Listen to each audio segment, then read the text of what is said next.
महापालिका निवडणुकीचा निकाल जाहीर होताच शहराच्या चौकाचौकात राजकीय फलकांचा अक्षरशः मारा सुरू झालाय।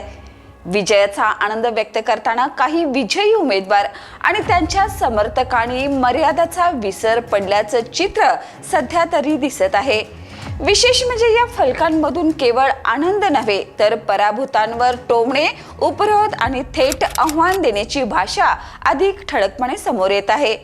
करेक्ट कार्यक्रम, ईव्हीएम जिंदाबाद, कटप्पा किंग मेकर, आम्ही एकच वाघ बाकी माकडे अशा आशयाचे फलक सध्या शहरात चर्चेचा विषय बनले आहेत।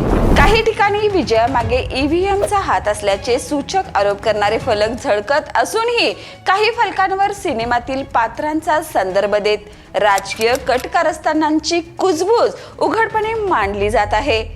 उपनगरांमध्ये कसं म्हणतील तसं अशा वाक्यातून विरोधकांची खिल्ली उडवली जात आहे।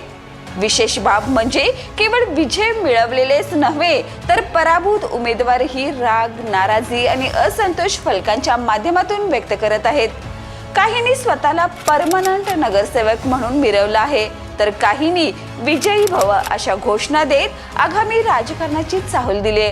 याउलट काही फलकांवर जनतेने आभार मानत सौम्य भूमिका घेतल्याचंही दिसतंय। मात्र असे फलक अपवादात्मक ठरत आहेत। या फलकबाजीमधून राजकीय वातावरण तापण्याची शक्यता नाकारता येत नाही। शब्दाच्या माध्यमातून एकमेकांना डिवचण्याचा हा प्रकार सार्वजनिक शांततेत बाधा आणू शकतोय। राजकीय विजयाचा उत्सव साजरा करताना सामाजिक सलोखा आणि जबाबदारी जपली जाणं अपेक्षित असताना सध्याचं चित्र मात्र संघर्षाची बीजे पेरणारं ठरत आहे। या पार्श्वभूमीवर प्रशासनाने हस्तक्षेप करत वादग्रस्त आणि आक्षेपार्ह फलक तात्काळ उतरवण्याचे आदेश दिले आहेत। संबंधितांना स्पष्ट ताकीद देण्यात आली असून आदेशाचं पालन न झाल्यास कठोर कारवाईचा इशाराही देण्यात आलाय।